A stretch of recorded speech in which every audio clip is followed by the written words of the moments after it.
So how about them Warriors? So yeah, this is going to be a short recap episode of 4 and 5. I'm not trying to make this episode anything more than 7 to 10 minutes. So let's go ahead and just jump right into, game 4 real quick, right? And game 4, I'm not going to lie. I'm not going to be too in depth here, but it was Curry's game, right? This is the game that people are going to remember about Curry.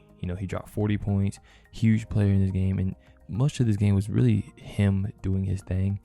But game 5, on the other hand, that game right there was a huge game itself too.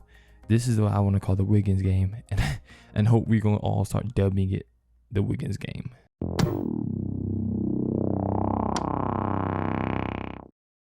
We're going to not as much depth for this short recap. It might even be 5 minutes.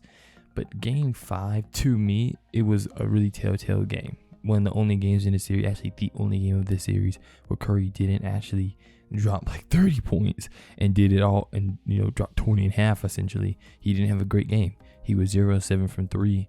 And, that says a lot about how, they played Curry and also just how cold he got. This was also, ironically, was Jason Tatum's best game. The man dropped 27 points. And he did that while shooting 50% from the field. He played over 44 minutes. This was his best game by far. And yet, in no way, shape, or form did I ever feel like, besides maybe the third quarter in game 5, where Boston had came back and took the lead, that Boston ever, from that point on, was in control again.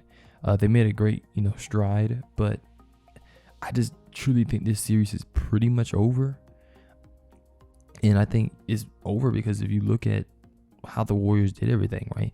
In this game, Andrew Wiggins stepped up, shot 52% from the field. He scored 26 points, 13 rebounds. The man, he did everything. The last 2 games, we're going.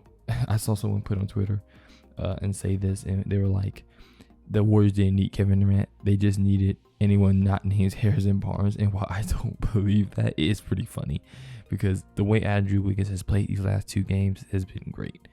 Outside of Andrew Wiggins, Clay wasn't bad last game. He dropped 21 points. He shot 50%. At times, looking at Clay, I was like, man, he didn't look like he was as hot as usual. And then third game, if I remember right, I'm pretty sure it was the third, he got hot. The man was 5 of 11 from 3. I mean, first of all, that's just too many threes you're giving up to Clay. And second of all, he's hitting at 2 out of 8. This was Curry's worst game, though. Curry had 16 points. And he wasn't, even though he had 8 assists, we saw multiple times him facilitate, finding ways to affect the game that wasn't just scoring, which Curry has a lot of times done when he can't hit his shot to fall. But he shot 32% essentially, and was 0-9 from 3, actually. Now I'm looking at it. Jesus. It was not a great game from Curry. Outside of Curry, you had really good role playing from the Golden State side with Gary Payton playing good. Kevon Looney, he's just been good this whole playoffs for me. And I expect Kevon Looney to get some attention in free agency and trade blocks. If the Warriors want to let him go, they won't, honestly. But I do expect him to get his name moved around a little bit. To me, looking at this series from here on out, Boston has a chance to win Game 6. But with Game 6, Clay on the horizon, and I don't think Curry's having 2 back-to-back bad games. I actually pretty much think Curry isn't. I don't think it's possible for Curry not to drop about 30 next game. In Game 6, Clay is going to be efficient and good. He probably dropped 25 to 30. I think this is series over in Game 6.